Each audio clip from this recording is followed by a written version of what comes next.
Happy Sunday, Boalia Desmond here. Thank you for tuning in. I titled my message today, 5 Ways to Get You Moving. But before I do that, I just want to quick remind you about tomorrow being Monday. Write out your activities, your activity goals for the week when you get up tomorrow morning so that you know kind of what you're doing for the week. Are you going to exercise 5 days this week? Are you going to be really diligent with your meal prepping or your meal plan, because we have Christmas coming up, so most likely you're going to want to eat whatever it is that you want. So are you going to be good Monday through Thursday, or what are you going to do? What activities are you going to do, just so you can stay on track with some goals and some activities? Don't worry about the outcome, just worry about doing the activities. So my message, 5 ways to get you moving. So if you're anything like we are living here in Wisconsin, it's getting cold. And most of us by now are still working from home. So guess what? That means we're sitting a lot more. People have desk jobs that they really didn't have before. And now you're forced to work from your home. So we're sitting, sitting, sitting.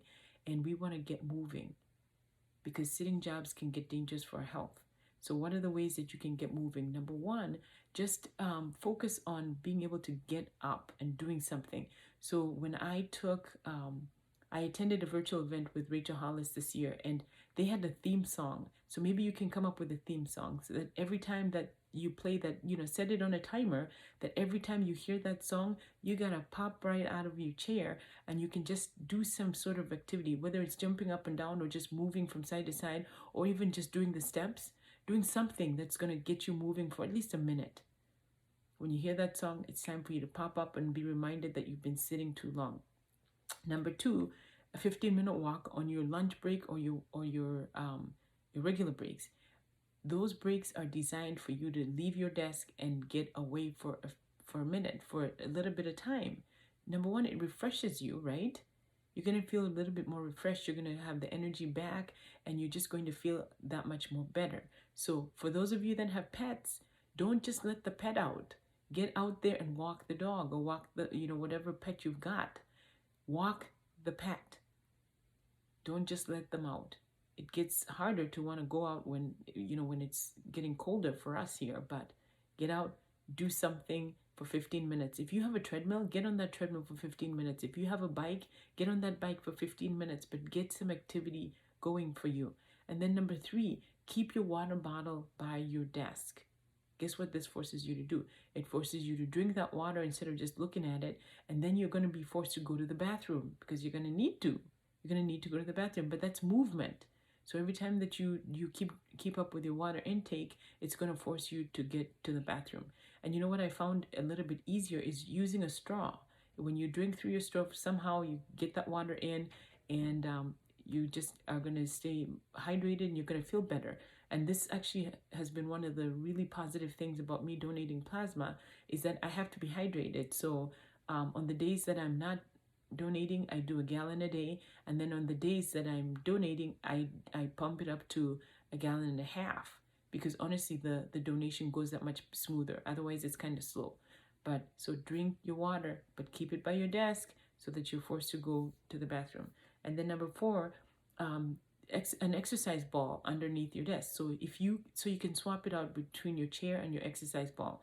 I remember when we worked in the office, my friend Lynn had an exercise ball, and I always thought, wow, that would be kind of neat. So now you can swap that out. Number one, it helps you with your posture, and it just gives you some movement. You can strengthen your core while you're at it, and you're actually kind of exercising while you're sitting on it. So I also think the idea of a standing desk, like I've been looking at standing desks, as my chiropractor said, maybe you need one of those, because, I'm not sure how many of us are really set up ergonomically correct now that we're working from home, but a standing desk would be nice. They have those ones that you just really plop on your desk. It's just you plop it on your desk and it raises or lowers, raises and lowers. And then you can stand up and get a nice mat that you can stand up so your feet aren't being affected by that. And then number five, always take the stairs. I think almost every one of us live in a home where there's some sort of stairs. Use the stairs.